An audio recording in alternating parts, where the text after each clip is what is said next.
તો તમને સફળતા લઈ જાય. This is the secret of success. Self awareness. તમારી સેલ્ફ અવેરનેસ ના હોય, સ્વજાગૃતિ ના હોય ને, તો કોક એવો શબ્દ બોલી જાય, 30 વર્ષની મિત્રતા તૂટી જાય, યુનિટી તૂટી જાય. કંઈક એવી બોડી લેંગ્વેજ એક્સપ્રેસ થઈ જાય અને મિસરેડ થઈ પણ જાય અને યુનિટી તૂટી જાય, સંબંધો તૂટી જાય. એટલે યુનિટી મેન્ટેન કરવા માટે તમારે આ સેલ્ફ અવેરનેસ બહુ જ જરૂરી છે. સેલ્ફ અવેરનેસ હોય તો એ વ્યક્તિની પ્રગતિ, સક્સેસ ચાલુ રહે. Because he never max a private or a public mistake in life. પ્રમુખ સ્વામી મહારાજ ધામમાં પધાર્યા પછી એમની શ્રદ્ધાંજલિ સભામાં ગાંધીનગરમાં મહાત્મા મંદિરમાં ખૂબ બધા પ્રતિષ્ઠિત મહાનુભાવો પધારેલા. એમાં એક ગુજરાત રાજ્યના ખૂબ એક આગેવાન વ્યક્તિ છેલ્લા 40 વર્ષથી જાહેર જીવનમાં છે. એમણે મંચ ઉપરથી પ્રવચનમાં એક સુંદર પોતાનું એક ઓબ્ઝર્વેશન વ્યક્ત કરેલું કે હું પ્રમુખ સ્વામી મહારાજને 40 વર્ષથી ઓળખું છું અને એમાં છેલ્લા 25 વર્ષથી તેમના નાના મોટા દરેક મોટા મહોત્સવમાં હું હાજર રહ્યો છું. પ્રમુખ સ્વામી મહારાજે રાજ્ય કક્ષાના કે રાષ્ટ્રીય કક્ષાના કે વૈશ્વિક કક્ષાના કોઈ નાના મોટા પ્રશ્ન હોય એમાં પોતાનો અભિપ્રાય અને સુઝાવ પણ આપ્યા છે. પણ મારો 40 વર્ષનો અનુભવ, આ વ્યક્તિ બોલે છે કે મારો 40 વર્ષનો અનુભવ એ કે છે કે એક પણ વખત પ્રમુખ સ્વામી મહારાજ જે 80 વર્ષનું જાહેર જીવન જીવ્યા, 80 years, 8 decades of public life, અને બધા જ નાના મોટા social issues, national issues, international ઇશ્યુઝમાં જાહેરમાં પણ ઘણી વખત અભિપ્રાય આપ્યો છે એમણે. પણ એક પણ વખત પ્રમુખ સ્વામી મહારાજના મુખે એક પણ એવો સ્લીપ ઓફ ટંગ, એક પણ શબ્દ નથી નીકળ્યો જેને લઈને કોન્ટ્રોવર્સી ઊભી થઈ. આટલી સ્વજાગૃતિ જેના વ્યક્તિના જીવનમાં હોય એ વ્યક્તિને સફળતા મળે જ, કારણ કે there are no forces to pull him down and back. એમને ઓબ્ઝર્વ કરેલું. તો આપણે પણ યુનિટી, મિત્રભાવ, એટલે કે મિત્ર સાથે યુનિટી, ફેમિલીમાં પારિવારિક એકતા અને ફેમિલી યુનિટી, જ્યાં આપણે કામ કરીએ છીએ ત્યાં વર્કિંગ કલીગ્સ સાથે આપણી જે યુનિટી, એ મેન્ટેન કરવા માટે તમારે સેલ્ફ અવેર તો અત્યંત રહેવું પડે. બોલવામાં, ચાલવામાં, જોવામાં, એક્સપ્રેસ થવામાં, બોડી લેંગ્વેજમાં અત્યંત સ્વજાગૃતિ. That you don't offend, you don't make a mistake. તો એ નો લાભ શું? હું ડેફ્ટ ઉપરથી બોલું છું, સાંભળજો. એનો લાભ શું? તમારી પર્સનાલિટી અને તમારું કેરેક્ટર વધારે એક્સેપ્ટેબલ બનશે. અને when your personality and character becomes more acceptable, the ladder of success is right in front of you. બીજા બધા રિસોર્સિસ તો એમને ખેંચીને પાછળ આવે. પ્રમુખ સ્વામી મહારાજની પર્સનાલિટી અને કેરેક્ટર આખા સમાજે સ્વીકાર્યું. એટલે resources, all kinds of resources, material resources, man resources, money resources, બધા રિસોર્સિસ ઉપલબ્ધ થઈ શક્યા. એટલે એક સેલ્ફ અવેરનેસ બહુ જ મોટી વાત છે. અને ત્રીજો મોટો સદગુણ એ લખે છે, an ability to face and use the suffering of lives.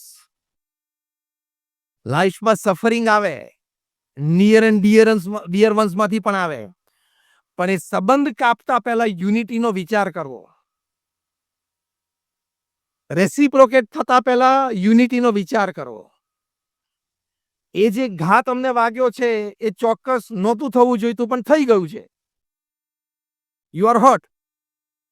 પણ એનું લેવલ કેટલું છે, કેટલા દિવસ ટકશે, એ વ્યક્તિ હાથે કરીને કર્યું છે, ઇન્ટેન્શનલ છે કે અનઇન્ટેન્શનલ છે, આ ઘણું બધું વિચારવું પડે બિફોર યુ રેસિપ્રોકેટ. કારણ કે તમે રેસિપ્રોકેટ થશો એટલે યુનિટી તૂટશે, અને યુનિટી તૂટશે એટલે તમે ડિસ્ટર્બ થશો, અને વ્યક્તિગત જીવનથી વ્યવહારિક જીવન સુધી સફળતામાં પ્રશ્ન ઊભા થશે જ.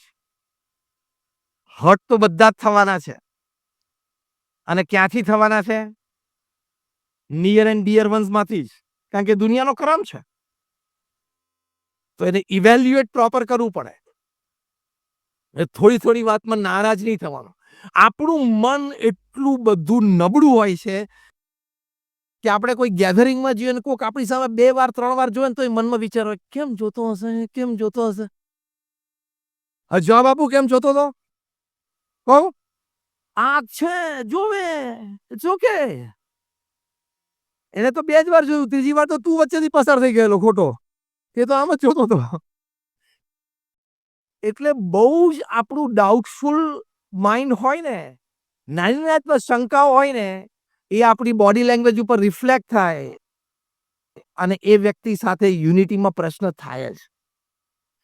એટલે બહુ નાની નાની વાતો મગજ ઉપર નહીં લેવાની. કેમ આવું બોલ્યો હશે? કેમ આમ જોયું હશે? કેમ આમ કર્યું હશે?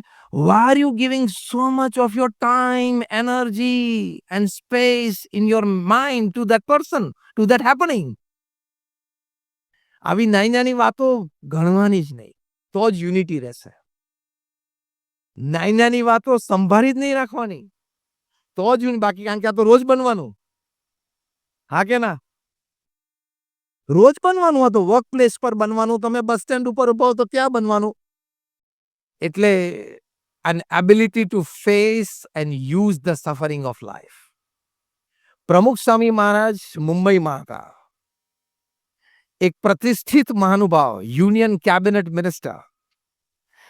એમણે પ્રમુખ સ્વામી મહારાજના દર્શન કરવા માટે આવ્યા ત્યારે પ્રમુખ સ્વામી મહારાજના મોઢે 1 કલાક સુધી અપમાનિત શબ્દોમાં પ્રમુખ સ્વામી મહારાજને ખખડાવ્યા. પ્રમુખ સ્વામી મહારાજ એ વખતે તાવ હતો ને રેસ્ટ કરતા હતા. જે હોસ્ટ હતા એમને પણ લાગ્યું કે બહુ ખોટું થઈ ગયું, પણ હવે આટલા મોટા માણસને રોકે કોણ? અને ખખડાવા પાછળનો મુખ્ય મુદ્દો એટલો હતો કે તમે યુવાનોને, યંગસ્ટર્સને, એન્જિનિયર્સ, ડોક્ટર્સને તમે સાધુ બનાવો છો તો ભવિષ્યમાં એન્જિનિયર્સ ને ડોક્ટર્સની ખોટ પડશે સમાજને. એટલે ગમે ત્યારે જોવો ત્યારે બધા પ્રોફેશનના 15% તો અનએમ્પ્લોયડ હોય જ છે ને પૃથ્વી ઉપર. એનું પહેલા વિચાર કરે. પણ ક્રેઝી. એટલે સ્વામી એક શબ્દ ના બોલ્યા. પછી ખખડાવાનું બંધ કર્યું એમણે, ગુસ્સો ઉતરી ગયો. એટલે સ્વામી આમ ઘડિયાળ સામે જોયું, રાત્રે 8:30 થયા. સ્વામી કે એમને જમાડી દેજો. આ વાત તો ત્યાં પૂરી થઈ ગઈ 1986માં. 2 વર્ષ પછી 1988માં પ્રમુખ સ્વામી મહારાજની જન્મ જયંતિ નૈરોબીમાં હતી. 2 વર્ષ દરમિયાન જે પણ ઘટનાઓ બની હશે, આ વ્યક્તિ was no more the union cabinet minister. He was no more the member of the planning commission of India. એટલે એક સામાન્ય વ્યક્તિ બની ગયેલી. એક એનજીઓ ચલાવતા હતા, ફંડ રેઝિંગ માટે નૈરોબી આવેલા. એને ખબર પડી કે પ્રમુખ સ્વામી મહારાજના સાનિધ્યમાં બહુ જ મોટું ગુજરાતી ગેધરિંગ ભેગું થવાનું છે, અને જો પ્રમુખ સ્વામી અપીલ કરે તો મને આ પ્રોજેક્ટ માટે ફાઇનાન્સ સારું મળે, એટલે કે હેલ્પ મળે. એમને આવતા જોયા પ્રમુખ સ્વામી મહારાજ, એટલે પ્રમુખ સ્વામી મહારાજ મંચ ઉપરથી જાતે ઊભા થયા. સ્ટેજના ખૂણા સુધી એમને લેવા માટે ગયા. હાથ પકડીને એમને મંચ ઉપર લાવ્યા. મંચ ઉપર 4-5 પ્રતિષ્ઠિત મહાનુભાવો બેઠેલા. એમની સાથે એમની ઓળખાણ કરાવી. અને પ્રમુખ સ્વામી મહારાજને પૂછ્યું કે બોલો શું આવવાનું થયું? એમને કહ્યું મારે કામ છે ને તમે જો જાહેરાત જાતે કરો તો બહુ સારું. સ્વામી કે કરશું. એમને બાજુમાં મંચ ઉપર બેસાડ્યા.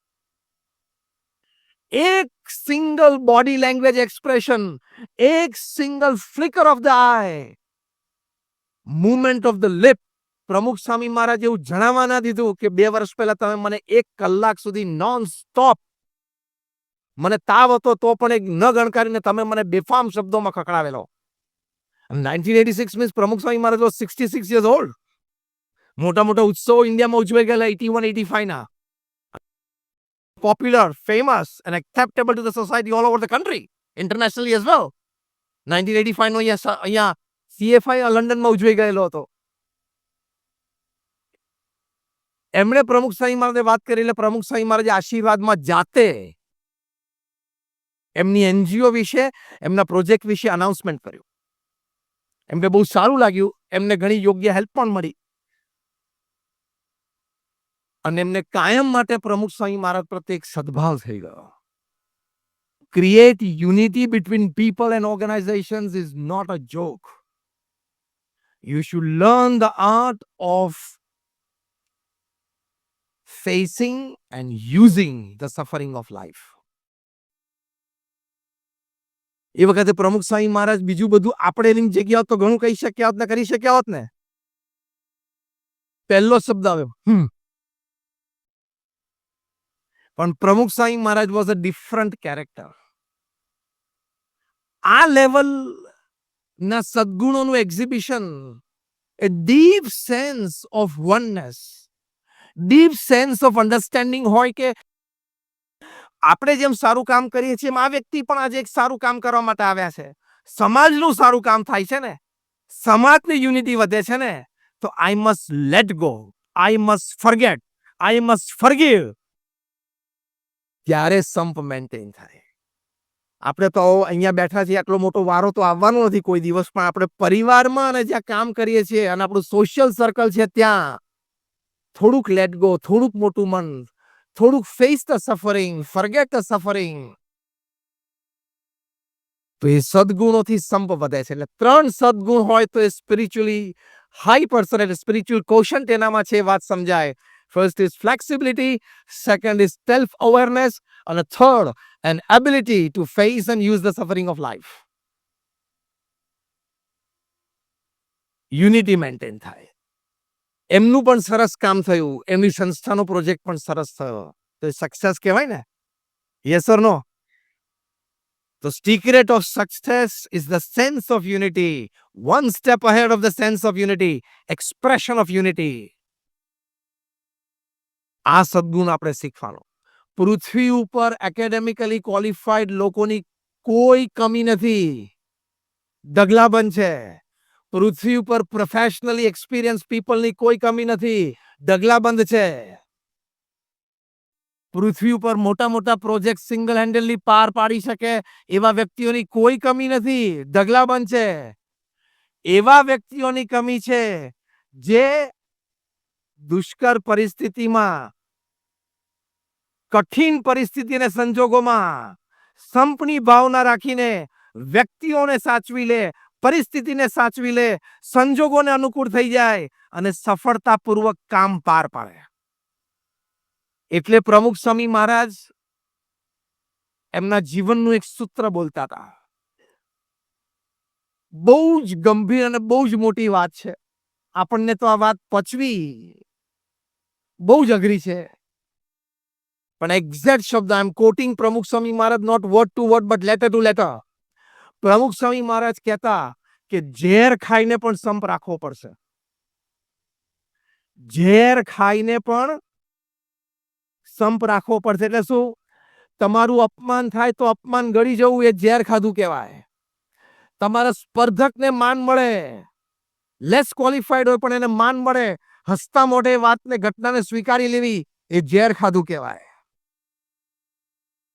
તમારું હર્ટ છુપાવીને, દબાવીને, સ્માઇલિંગ ફેસ રાખીને એકવાર કામ પૂરું કરી દેવું, પ્રોજેક્ટ પૂરો કરી દેવો એ ઝેર ખાધું કહેવાય. ઝેર ખાઈને પણ સંપ રાખવો પડશે, તો પરિવારમાં સુખ શાંતિ રહેશે, તો વર્ક પ્લેસ ઉપર તમે સારી ટીમ બનાવીને સારી સફળતા પ્રાપ્ત કરી શકશો, તો તમારા સામાજિક સંબંધો સારા રહેશે. એની માટે એક પ્રેક્ટિકલ ઉપાય તમને કહું. તમારા મોબાઈલમાં તો 500, 1000 ને 1500 નંબર હશે, હા કે ના? એફબી ઉપરની તો વાત નથી કરતો, એમાં તો બહુ હોય. પણ સમજવાનું, તમે હોસ્પિટલમાં દાખલ થશો ને ત્યારે એફબી વાળો કે નહીં આવે. એફબી વાળા કોઈ હોસ્પિટલમાં ખબર કાઢવા આવતા નથી, એ ખબર છે ને? આ તો વાંધો નહીં. તમારા મોબાઈલમાં 500, 1000, 1500 નંબર હોય. સિલેક્ટ 25.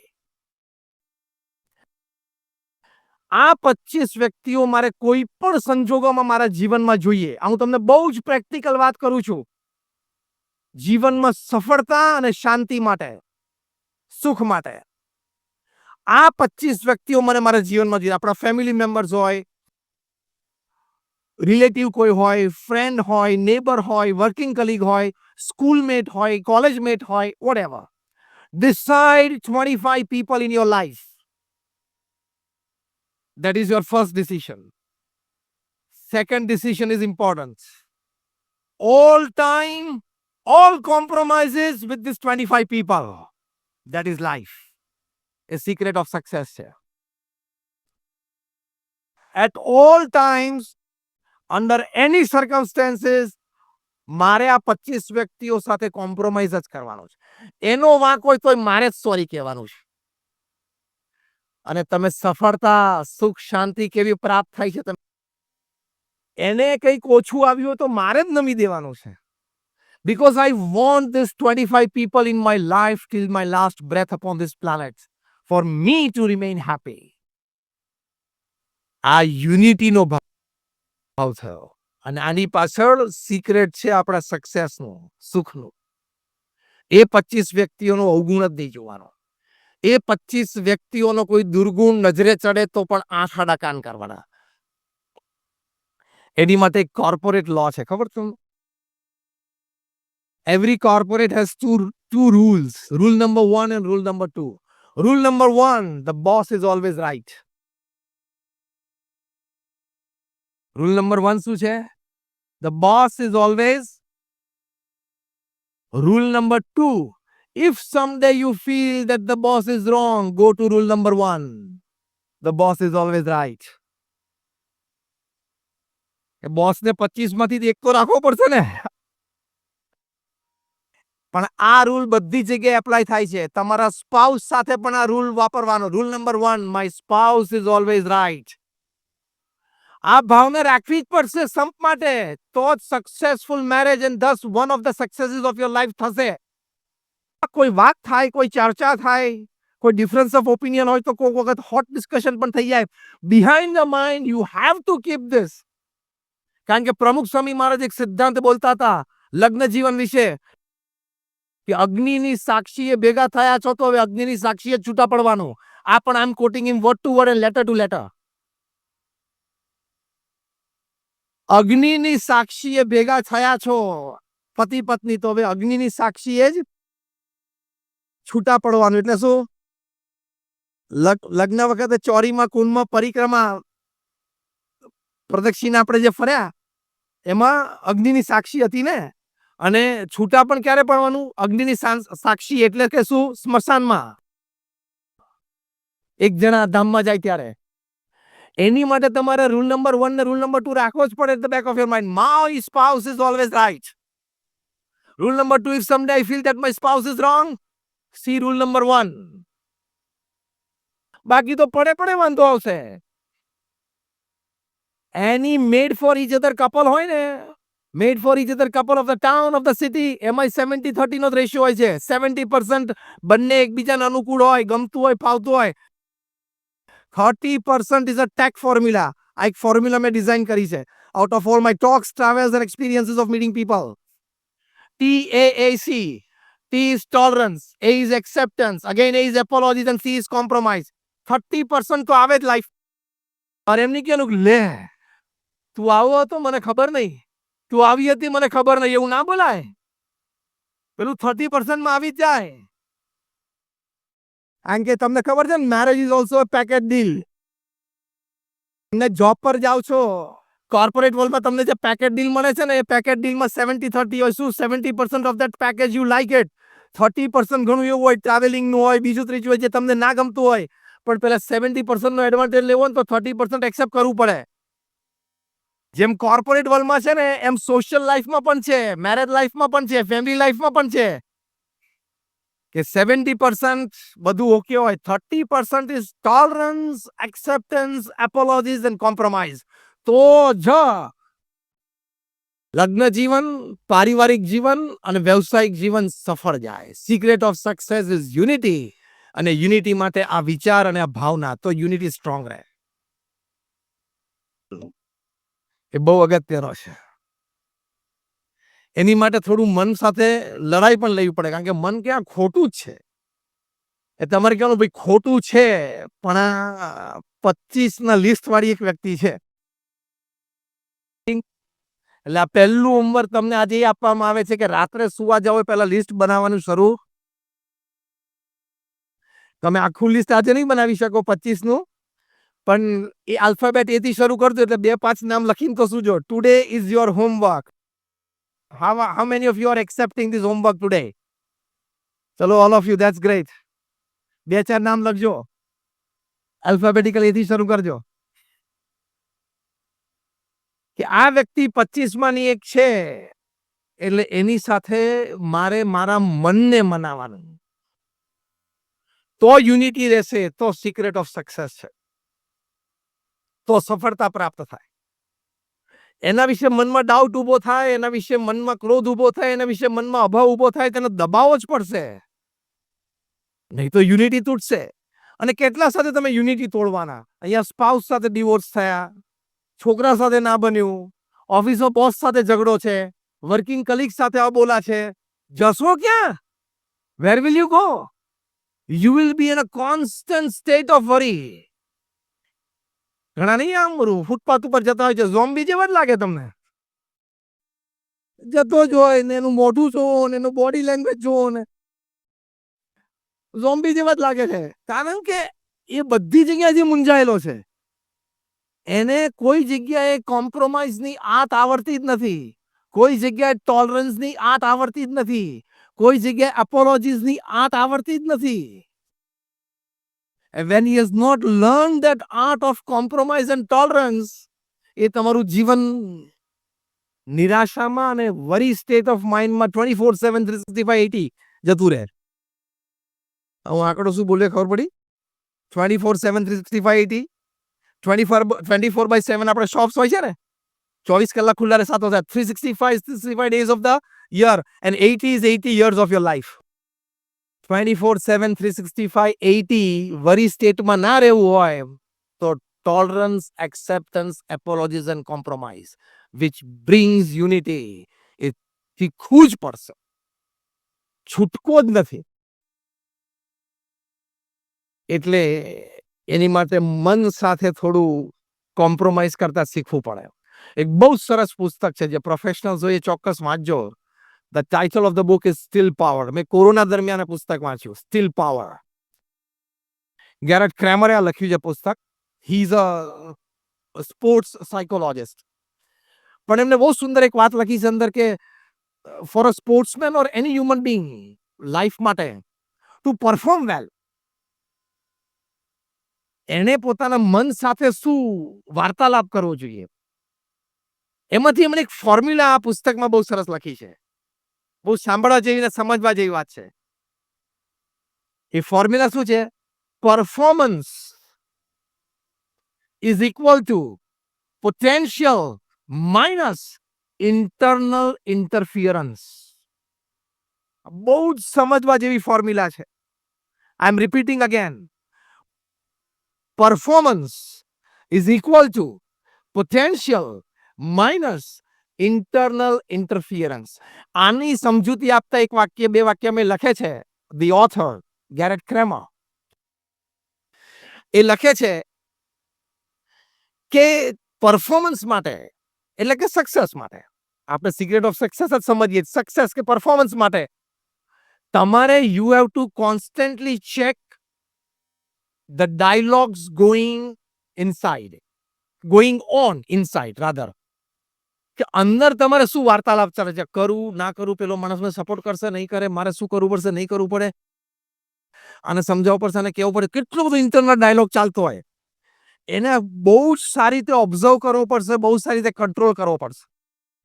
અને પછી જે વસ્તુ સાચી અને સારી હોય, જરૂરી હોય, એની માટે તમારે કોમ્પ્રોમાઇઝ કરવું પડે, મનગમતું મૂકવું પડે તો એ કરી દેવાનું, પણ ઇન્ટરનલ ડાયલોગ સાચો રાખવાનો, તો તમારું પરફોર્મન્સ બહુ સારું જશે. આ ઇક્વેશનનો એ પણ મતલબ છે કે તમે હાઈ ઓન પોટેન્શિયલ હો, performance is equal to potential minus internal interference. High on potential હો પણ ઇન્ટરનલ ઇન્ટરફિયરન્સ પણ વધારે આવતું હોય તો એ પરફોર્મન્સ ઉપર ઇફેક્ટ આવશે જ, આવે જ. એટલે તમે સક્સેસફુલ ન થઈ શકો. એટલે યુનિટી રાખવા માટે ઇન્ટરનલ ડાયલોગ રાખવો બહુ જ જરૂરી છે. સત્વ એટલે કે ઇન્ટરનલ ડાયલોગ સાત્વિક હોવો જોઈએ. એ પણ આ વાત બહુ સુંદર લખી છે. તો આવા થોડા કારણો છે જેને લઈને આપણી યુનિટી વધતી હોય અને સફળતા બહુ જ મોટી પ્રાપ્ત થતી હોય. 2020માં ઇન્ડિયાની ક્રિકેટ ટીમ ઓસ્ટ્રેલિયા ગયેલી. એમાં પહેલી ટેસ્ટ મેચમાં ફર્સ્ટ ઇનિંગ્સમાં આખી ઇન્ડિયાની ટીમ 36માં ઓલ આઉટ થઈ ગયેલી. 2020માં 36 ઓલ આઉટ. અને બધા ગ્રેટ્સ હતા અંદર, વિરાટ કોહલી સહિત બધા હતા અંદર. 36 ઓલ આઉટ અને બહુ ખરાબ રીતે ટેસ્ટ મેચ હાર્યા. પછી હવે 36માં ટેસ્ટમાં તમે ઓલ આઉટ થઈ જાઓ કેટલું ખરાબ કહેવાય. હવે ઇન્ટરનલ ડાયલોગ કેટલો ચાલ્યો હશે બધા પ્લેયર્સને, પણ બોર્ડ રૂમમાં બધા બેઠા players including Virat Kohli and everybody. પહેલું નક્કી શું કર્યું કે આની ઇફેક્ટ આપણા મગજ ઉપર સવાર નથી થવા દેવી. See it's a decision. બીજું, આપણે કોઈ એકબીજાનો વાંક કાઢવો નથી. This is unity. કારણ કે 36મો ઓલ આઉટ એટલે બધા એકબીજા સામે આગળ ચીંધી શકે ને. આઉટસાઇડ ધી ઓફ સ્ટમ્પ બોલ જતો તું, શું કામ તે મારવા ગયેલો? પેલો કે તારે લેગની બહાર જતું તું, શું કામ પગ બહાર કાઢ્યો? કોઈએ એકબીજાનો વાંક કાઢવાનો હોય. Sense of unity. નક્કી કર્યું કે કોઈએ એકબીજાનો વાંક કાઢવાનો નહીં. પહેલું શું નક્કી કર્યું? ભૂલી જવાનું છે. આની ઇફેક્ટ મગજ ઉપર લાવવા દેવાની નથી, જાણે કે આ બન્યું જ નથી. બીજું, કોઈ એકબીજાનો વાંક કાઢવો નહીં. અને ત્રીજું, નેક્સ્ટ ટેસ્ટમાં we go with full potential with zero internal interference. Internal interference આ બે જ હતું કે હા આટલી ખરાબ રીતે આઉટ થઈ ગયા, એ ઇન્ટરનલ ઇન્ટરફિયરન્સ હતું, અથવા તો એકબીજા પ્રત્યે દોષારોપણ, એ ઇન્ટરનલ ઇન્ટરફિયરન્સ હતું. આ બંને ઝીરો કરી દેવા છે. અને સેકન્ડ ટેસ્ટમાં ઇન્ડિયા ડિફીટેડ ઓસ્ટ્રેલિયા અને ટેસ્ટ મેચ જીતી ઓસ્ટ્રેલિયન સોઇલ ઉપર. ફર્સ્ટ ટેસ્ટમાં 36મો ઓલ આઉટ થઈ ગયા, બીજી ટેસ્ટ જીતી. કેમ? નક્કી કરેલું કે આ સિચ્યુએશનની ઇફેક્ટ મગજ ઉપર નથી આવવા દેવી અને એકબીજાના વાંક કે ગુના આપણે જોવા નથી. તો જો સક્સેસ મળ્યો ને, સફળતા મળી ને, એટલે unity has power, tremendous power. દુનિયામાં જ્યાં જ્યાં મોટી ઘટના બની છે કે અત્યારે